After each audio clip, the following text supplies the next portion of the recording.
clip off, and then you get the spanner in here.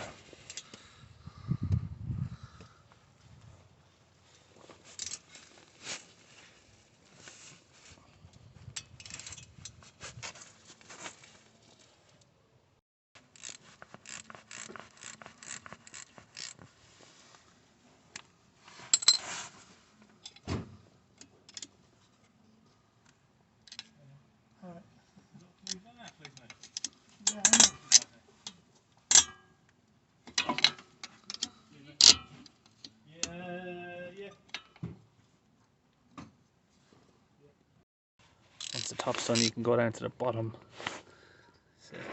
7mm.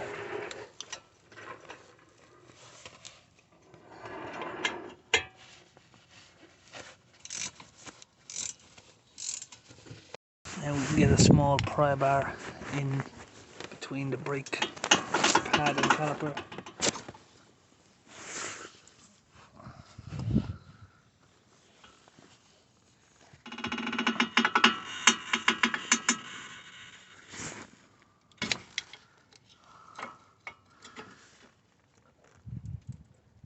Push it all the way back in.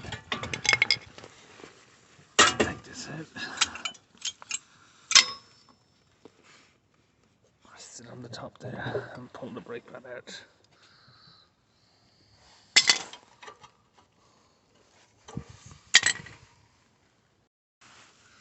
Get our new brake pad and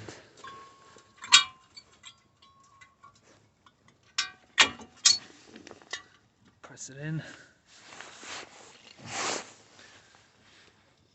and a second one can go in there.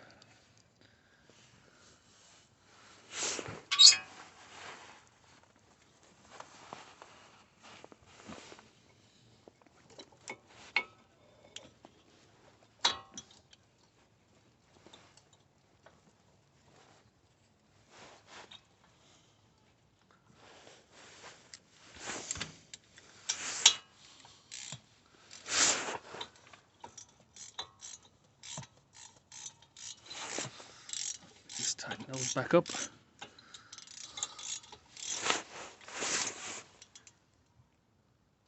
Then onto the bottom one.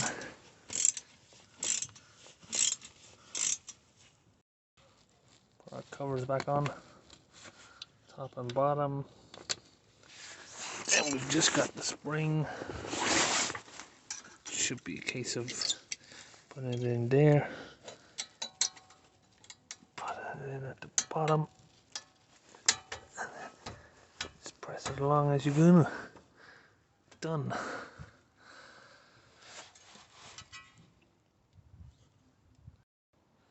Once the brake pad's back on, go back to the brake reservoir.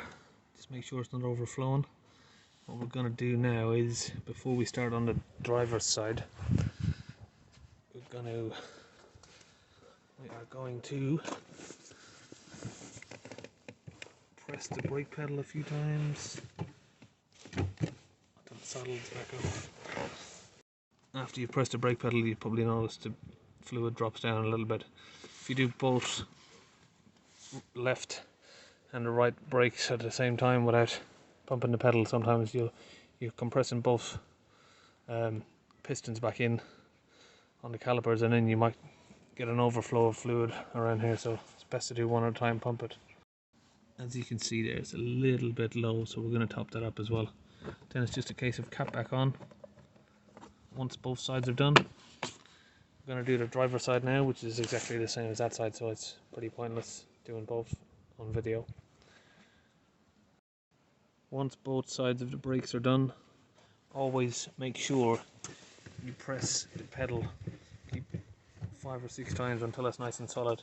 Otherwise, if you get in the car and forget to do that, pull forward, start driving, you might forget that the brakes are going to be soft, your pedal's going to go to the floor, it could cause an accident. So it's always make sure and do that before you start the car.